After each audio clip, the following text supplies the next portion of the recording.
this video, we are going to take a look at a new feature called Axis Control, which is available now in CIMCO Edit 2023. Axis Control will allow you to track the position of each axis during the simulation of your NC program. If an axis limit is breached, you will notice the axis bar highlighting red.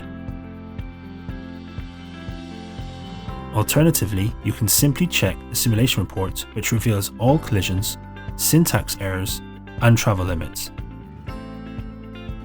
This feature can be used within both Backplot and the CIMCO Machine Simulation add-on. An added benefit of the Axis Control feature is that by scrolling the mouse wheel, you can zoom in on each axis control bar, which subsequently allows you to make fine adjustments if necessary. Perhaps you would like to check how much clearance is required on a particular collision that has been reported. This gives you that ability.